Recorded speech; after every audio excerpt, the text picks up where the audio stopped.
BBA learning এর আজকের ভিডিওতে সকলকে স্বাগত জানাচ্ছি। আমাদের আজকের এই ভিডিওতে বিবিএ তৃতীয় বর্ষের ম্যানেজমেন্ট অ্যাকাউন্টিং বইয়ের অ্যাবজর্পশন অ্যান্ড ভেরিয়েবল কস্টিং অধ্যায় হতে একটি অঙ্ক সমাধান করা হয়েছে।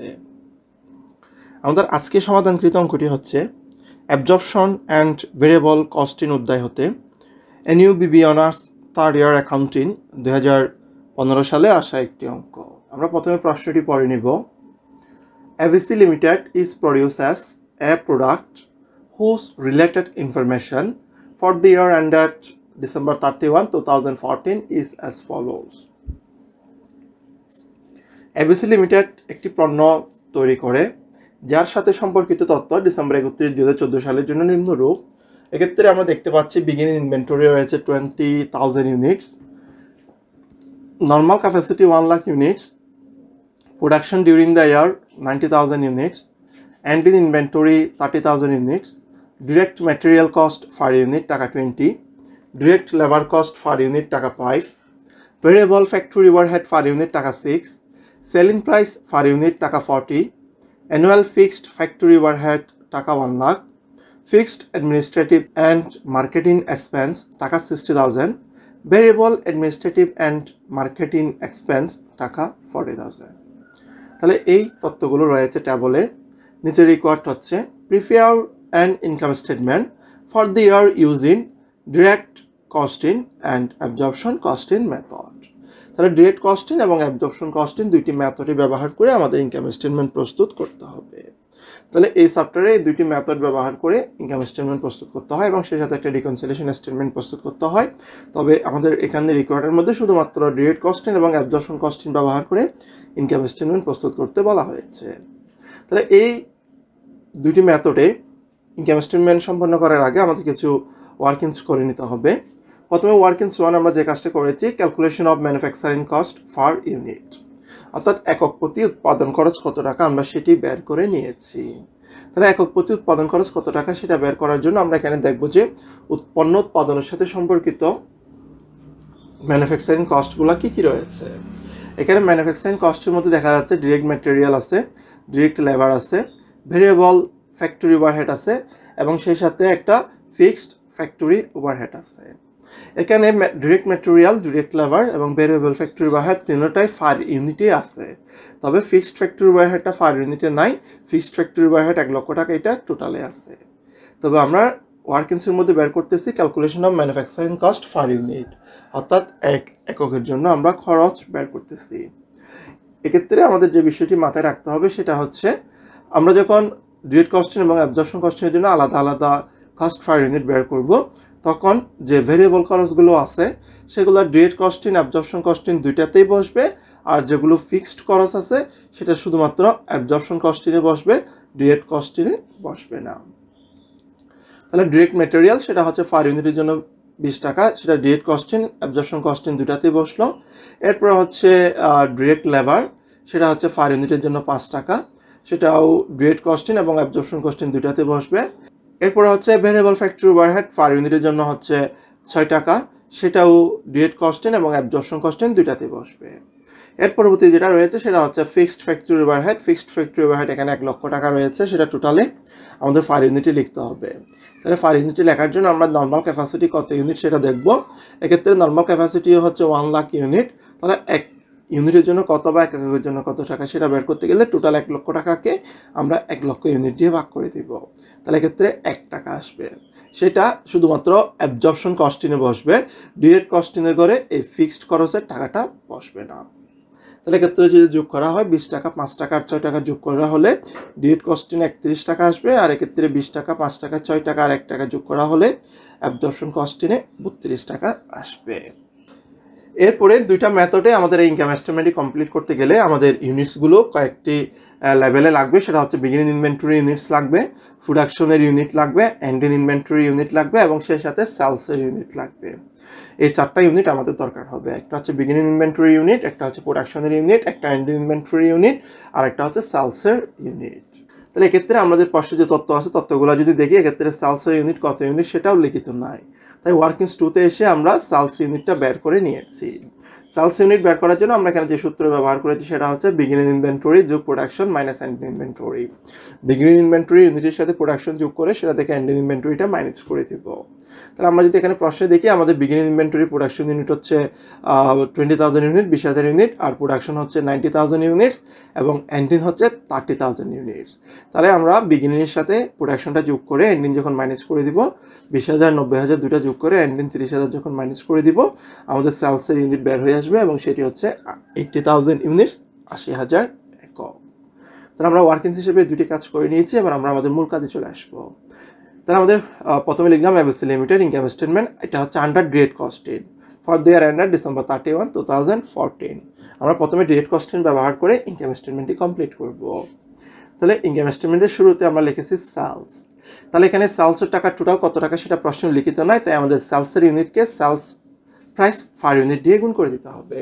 তাহলে আমরা ওয়ার্কিংস টুতে সেলসের ইউনিট পেয়েছি 80,000 ইউনিট এবং আমাদের প্রশ্নের মধ্যে উল্লিখিত আছে সেলিং প্রাইস পার ইউনিট হচ্ছে টাকা 40 টাকা। তাই আমরা 80,000কে যখন 40 দিয়ে গুণ করে দিব আমাদের সেলসের টাকা বের হয়ে আসছে, সেটা হচ্ছে 32 লক্ষ টাকা। এরপর নিচে লিখেছি less variable cost of goods sold. এবার ভেরিয়েবল কস্ট অফ গুডস সোল্ডের টাকাটা বের করতে হবে। প্রথমে আসলো বিগিনিং ইনভেন্টরি। আমাদের বিগিনিং ইনভেন্টরির একক হচ্ছে 20,000 একক এবং ডিরেক্ট কস্টিংয়ের আমাদের কস্ট পার ইউনিট হচ্ছে 31 টাকা। তাই আমরা ডিরেক্ট কস্টিংয়ের যতগুলো গুণ করবো সব 31 টাকা দিয়ে গুণ করতে হবে variable cost of goods sold বের করার জন্য। তাহলে 20,000কে 31 দিয়ে গুণ করলে 6,20,000 আসে। এর পরবর্তীতে সেটার সাথে যোগ করেছি ভেরিয়েবল কস্ট অফ প্রোডাকশন, অথবা এখানে আমরা ভেরিয়েবল ম্যানুফ্যাকচারিং কস্টও দিতে পারি। তাহলে 90,000 একক উৎপাদন করা হয়েছে, 90,000কে 31 দিয়ে গুণ করতে হবে, সেটা আসলো 27,90,000 টাকা। দুইটা যোগ করে নিচে নামালাম, যোগফল হচ্ছে 34,10,000 টাকা। সেটা থেকে এন্ডিং ইনভেন্টরিটা মাইনাস করতে হবে। এন্ডিং ইনভেন্টরি ইউনিটটা ছিল প্রশ্নের মধ্যে 30,000 ইউনিট, সেটাকে 31 দিয়ে গুণ করলে আসতেছে 9,30,000 টাকা। তাহলে 34,10,000 টাকা থেকে 9,30,000 টাকা বিয়োগ করে দিলে আরো 24,80,000 টাকা থাকে। উপরে সেলসের 32 লক্ষ টাকা থেকে 24,80,000 টাকা মাইনাস করে দিলে আমাদের টাকা বের হয়ে আসে 7,20,000 টাকা এবং এই টাকাটাই হচ্ছে গ্রস কন্ট্রিবিউশন মার্জিনের টাকা। গ্রস কন্ট্রিবিউশন মার্জিন বের হয়ে আসলে আমাদের এর পরের ধাপে ভেরিয়েবল কস্টগুলো মাইনাস করতে হবে।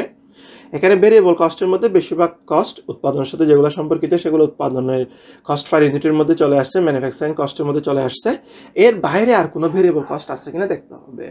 আমরা যদি প্রশ্নে দেখি material level variable factory overhead, এগুলো তো ম্যানুফ্যাকচারিং কস্ট পার ইউনিটে চলে আসছে। এর বাইরে আরেকটা ভেরিয়েবল কস্ট আছে, সেটা হচ্ছে variable administrative and marketing expense এবং টাকা হচ্ছে 40,000 টাকা। তাই আমরা নিচে লেস ভেরিয়েবল কস্টের অধীনে অ্যাডমিনিস্ট্রেটিভ অ্যান্ড মার্কেটিং এক্সপেন্স লিখলাম, টাকা হচ্ছে 40,000 টাকা। একটাই আছে সেজন্য আমরা সরাসরি দ্বিতীয় কলামে বসাইছি, যদি একাধিক থাকতো প্রথম কলামে বসিয়ে যোগ করে দ্বিতীয় কলামে নিয়ে যেতাম। তাহলে 7,20,000 টাকা থেকে 40,000 টাকা বিয়োগ করা হলে 6,80,000 টাকা আসলো। এই 6,80,000 টাকাই হবে আমাদের জন্য কন্ট্রিবিউশন মার্জিন। এবার সেটা থেকে ফিক্সড কস্ট বাদ দিতে হবে। এখানে যদি খেয়াল করে দেখি আমরা দুইটাই ফিক্সড কস্ট পাচ্ছি, একটা হচ্ছে